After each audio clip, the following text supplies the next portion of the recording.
Greetings, AP Chemistry students. Today we're going to pick back up where we left off yesterday with naming compounds and writing chemical formulas. Yesterday we discussed ionic compounds. Today we're going to discuss covalent compounds, and then we're also going to look briefly at acids and bases and how they're named. So, first of all, covalent bonds are ones that occur between two or more nonmetals. That's just the group of elements on the right hand side of the periodic table. So, be aware of that it's a limited subset. Well, hydrogen's an interesting one. We'll discuss it in a little more detail later because hydrogen is kind of a nonmetal.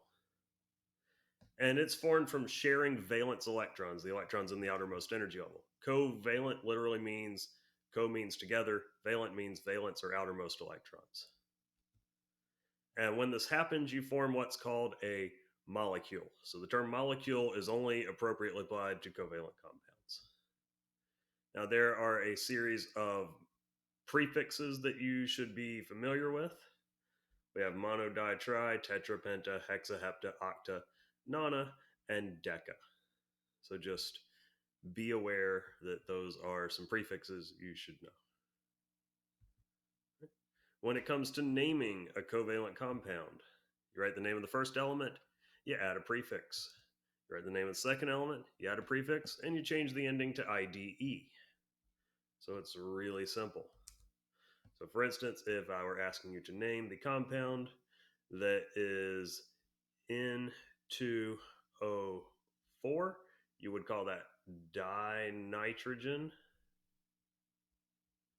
And then tetroxide.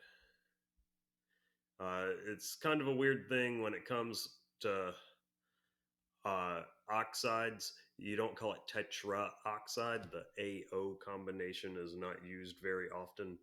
So it's just tetroxide, although I would not mark you wrong if you wrote tetraoxide.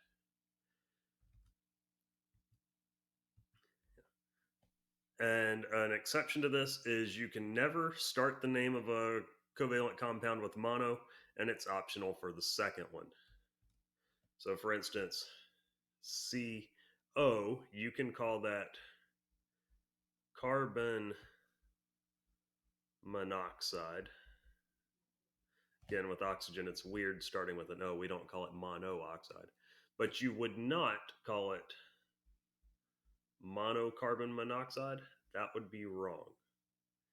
You could call it carbon oxide, but generally, carbon monoxide is the preferred name to distinguish it from its close cousin, but much less poisonous immediately, carbon dioxide.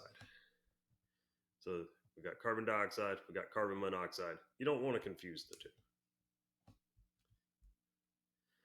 For writing the formulas, you just look at the symbols and you get the subscripts from the prefixes. So if I asked you to write the formula for sulfur hexafluoride, well, since there's no prefix in front of sulfur, there's just one of them. And then for fluorine, hexa means 6, so it's SF6. You don't worry about charges for covalent compounds. Now, the key to knowing it's a covalent compound is that it starts with a nonmetal. The first thing in the compound is on the right-hand side of the periodic table. You're dealing with a covalent compound. So just pay attention to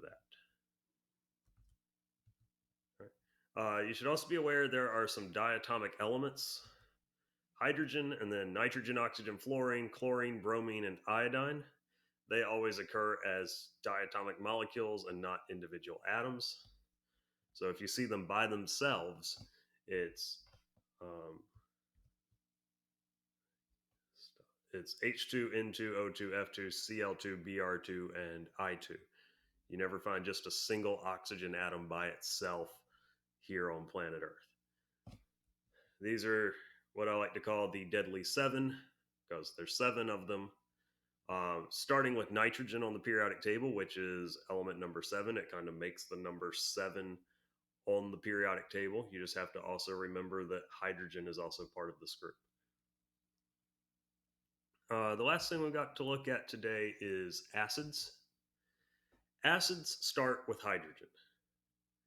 Now, there's one notable exception to this. The notable exception to that is H2O2, hydrogen peroxide. That is not an acid. H2O, which you could call hydroxyic acid or hydrogen hydroxide, or there's a lot of different names you could use for water. You could call it dihydrogen monoxide. It's technically both an acid and a base, it's both simultaneously. So it still follows the rules. But if a compound starts with hydrogen, unless it's hydrogen peroxide, it's an acid.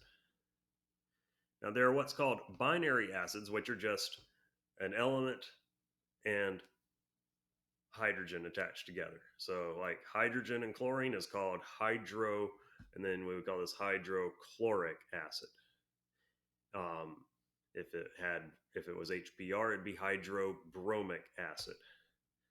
Similarly, let's look at H2S would be hydrosulfuric acid. Oxyacids are hydrogen plus an anion from your polyatomic ion list that contains oxygen in it. Right?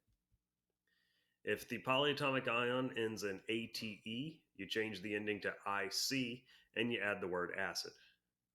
If it ends in ITE, you change the ending to OUS and add the term acid to it. So let me run through a few of these. There's an entire series.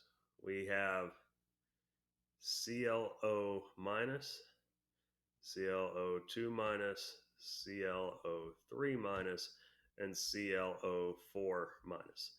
This is hypochlorite, chlorite, chlorate, and perchlorate. Those are 4 polyatomic ions. They're on your reference tables. If you put a hydrogen in front of them, hydrogen plus hypochlorite becomes hypochlorous acid. Then chlorite with hydrogen, ITE becomes OUS, so that becomes chlorous acid. Then hydrogen plus chlorate, ATE goes to IC, so this becomes chloric acid. And then perchlorate becomes perchloric acid.